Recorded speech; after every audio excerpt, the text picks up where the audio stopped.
Assalamualaikum warahmatullahi wabarakatuh. Masih bersama saya di channel Arjal Crypto. Yuhu. Hai. Woi, apa kabar kalian hari ini? Semoga kalian hari ini luar biasa. Karena market lagi bearish. Wow, meskipun bearish tapi kayaknya sedikit lumayan hari ini ya. Bitcoinnya kencang di atas 66.000 dolar. Ini udah lama banget ya. Udah biasanya itu 62, 63, 64. Ini udah kembali ke 66.000. Tapi kalau memang kita lihat kalender Bitcoin ya, halving Bitcoin kan bakal terjadi lagi nanti di tahun 2028. Biasanya tahun ini 2026, 2027 adalah tahun sideways atau konsolidasi untuk harga Bitcoin sendiri sebelum menuju di halving Bitcoin yang kelima ya 2028 nanti. Artinya apa? Biasanya setelah 1 tahun terjadi halving Bitcoin, Bitcoin selalu kencang banget ya.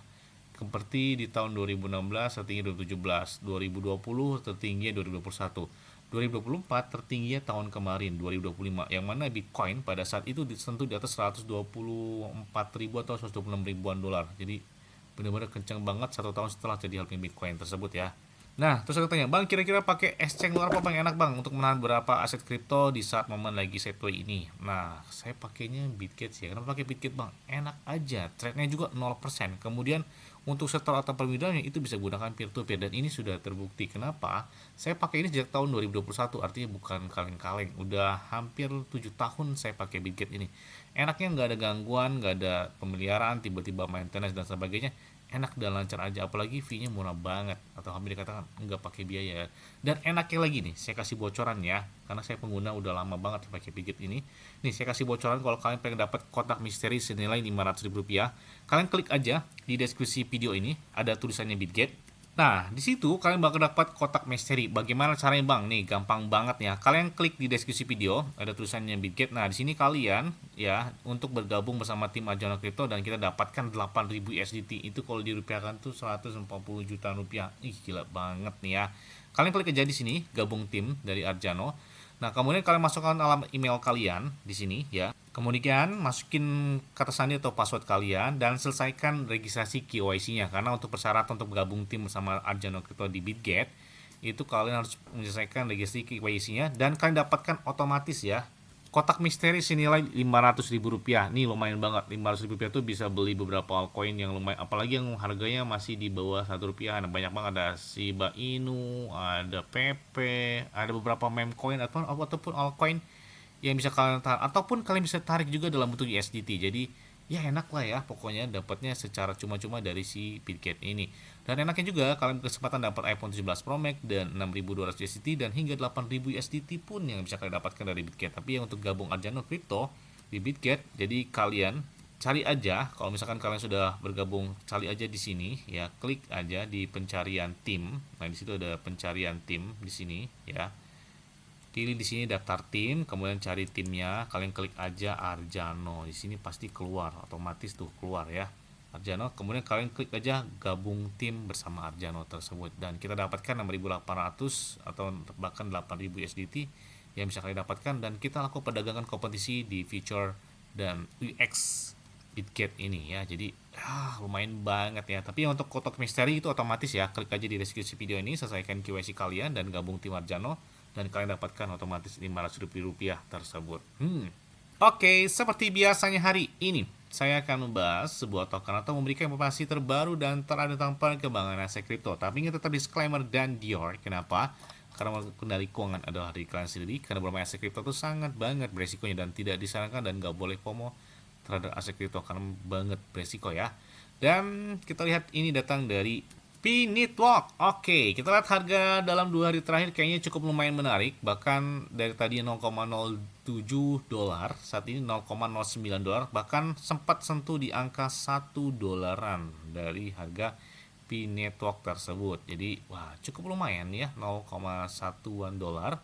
Dan kita lihat ya, bahkan volume pedang mereka hari ini di atas 13 juta dolar. Dan kita lihat juga di sini mereka sudah menambahkan beberapa hal menarik, termasuk di sini sirkulasi supply mereka sepertinya ini bakal terus bertambah. Artinya apa? Ya siap-siap bakal ada penurunan harga atau seperti apa? Karena kita lihat di sini supply mereka tuh cukup lumayan banyak, bahkan ada 100 miliar token atau 100 miliar Pi yang mereka punya atau yang dimiliki oleh Pi network tersebut, dan ini bakal siap dibuka sirkulasi supply-nya, dan ini bakal terus bertambah. Jadi karena memang banyak yang menambang sejak tahun 2020, ada 2019 ataupun dari 2024 ke atas, dan kita lihat mereka banyak yang dibuka atau open mainnet-nya ada yang di tahun ini, 2026, 2027 ataupun di tahun-tahun yang akan datang. Artinya apa? Ketika sudah open mainnet atau sudah terbuka mereka perdagangan dari Pi-nya, kemungkinan mereka bisa ada dua kemungkinan. Bisa mereka menahannya, dan yang kedua bisa mereka menjualnya. Kata wajar, mereka ingin menjual wajar nggak sih? Wajar lah. Kenapa? Karena mereka menambang dari tahun 2019, 2020. Wajar nggak mereka ingin menikmati hasil tambang mereka dari Pi network tersebut? Makanya itulah salah satu penyebab harga dari Pi tersebut. Nah, terus bagaimana solusinya, Bang? Kalau menurut saya sih ya, solusinya ya supply mereka ini dikurangin, adanya sistem burning atau pembakaran, dan ini biasanya ketika pembakaran sebuah altcoin ataupun token, ya biasanya ada pemompaan yang bakal kencang banget ketika mereka mengurangi supply-nya, karena supply Pi cukup lumayan banyak. Itu terjadi bagi beberapa altcoin sebelumnya, pernah terjadi, ada BNB, ada Shiba Inu, dan ada beberapa altcoin yang sudah melakukan pembakaran. Kalian bisa lihat harganya benar-benar kencang banget ketika mereka sudah mengurangi supply-nya tersebut. Makanya ya salah satu caranya tim pengembang mereka minimal mengurangi supply mereka dari Pi tersebut. Dan kemudian ketika mereka menambahkan listing beberapa cek besar, salah satunya adalah ya mungkin bisa kalian tahu lah ya, ketika sebuah listing beberapa exchange besar sebuah token, biasanya pemompanya bakal kencang juga.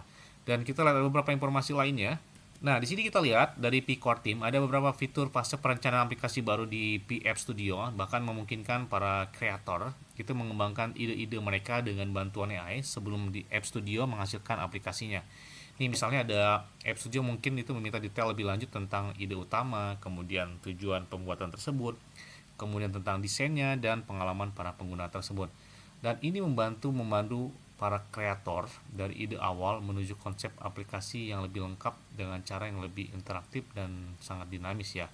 Kalian juga bisa tonton videonya tersebut di workshop untuk mempelajari cara kerja proses perencanaan mereka di Pi-Core Team, di official dari Pi-Core Team ya, dari tim Pi Network tersebut. Nah, kemudian di upgrade protokol Pi25 pada tanggal 22 Juli, bahkan Pi dijadwalkan untuk meningkatkan ke protokol Pi25 yang terutama berfokus pada peningkatan stabilitas dan keandalan jaringan, serta mendukung kemampuan baru untuk smart contract yang lebih efisien. Jadi kalian bisa buka aplikasi mining Pi juga untuk informasi lebih lanjutnya di miningpi.com ya. Nah, kemudian ada beberapa upgrade yang menarik di V25 tersebut. Jadi jaringan Pi saat ini sedang dipersiapkan untuk protokol Pi25 yang mana memperkenalkan kemampuan pelestarian privacy yang kuat yang dapat membawa aplikasi terdesentralisasi ke tingkat berikutnya. Apa yang baru di P25? Kriptografi BN254 untuk aplikasi Zero Knowledge lanjutan. Jadi ada Poseidon hashing untuk komputasi cepat, aman dan privacy. Kemudian dukungan yang ditingkatkan untuk smart contract berfokus pada privacy modern dan dijadwalkan itu di hari Rabu tanggal 22 Juli. Mengapa ini sangat penting? Jadi verifikasi klaim tanpa mengungkapkan data pribadi dan aktifkan verifikasi identitas dan kelainan akan pribadi, dan bangun aplikasi Zero Knowledge aman dengan lebih sangat mudah, dan privacy adalah kekuatan, dan Pi saat ini sedang membangun masa depan terdesentralisasi yang lebih cukup aman gitu ya untuk keamanan dari KYC ataupun akun kita. Bahkan dari Binance Smart Chain News itu telah memberitakan hal tersebut setelah mencapai titik terendah mereka sepanjang masa di angka $0,07 6 hari yang lalu. Bahkan saat ini TP itu tiba-tiba naik di atas 40% ya, hampir mendekati $0,2, lebih tepatnya di angka $0,1. Harga Pi dari $0,07 dia melakukan kill 1 zero di angka $0,1. Artinya ya cukup lumayan menarik dalam 24 jam terakhir ya. Pi naiknya di atas hampir mendekati 40% hanya dalam waktu 24 jam terakhir. OpenMind yang didukung oleh Ventures membuka daftar tunggu untuk kontrol robot humanoid ya. Bahkan OpenMind ya, kalian bisa lihat laporan dari Binance Smart Chain News yang didukung oleh OP Network Pi-Core Team. OpenMind telah membuka pendaftaran daftar tunggu untuk Instabody. Jadi sebuah platform yang memungkinkan pengguna dapat mengontrol secara jarak jauh robot humanoid sesungguhnya. Dan perusahaan tersebut juga menyatakan bahwa pengguna dapat melihat dunia melalui mata robot dan mengontrol gerakannya secara langsung. Mereka percaya bahwa memberikan kontrol kepada orang-orang akan membantu bentuk cara revolusi robot. Bahkan OpenMind juga sebelumnya telah meluncurkan toko aplikasi robot yang dibangun di atas sistem operasi OM1 miliknya sendiri. Dan ini bisa memungkinkan para pengembang menambahkan keterampilan baru pada robot humanoid dan berkaki 4 tersebut. Jadi artinya Pi baru saja bekerjasama langsung dengan Pi Venture di OM1 dengan OpenMind networknya tersebut. Ya, jadi pembaruan tersebut cukup lumayan menarik tentang update terbaru terhadap Pi tersebut. Yes, mungkin itu aja yang dapat saya sampaikan kepada kalian semua. Ingat ya, semua disclaimer dan dior. Kenapa? Karena melalui keuangan adalah diri kalian sendiri, selalu gunakan yang bandar santai. Jadi apabila market dalam keadaan bearish, bullish, dan bagaimanapun kalian tetap tenang dan santuy. Terima kasih.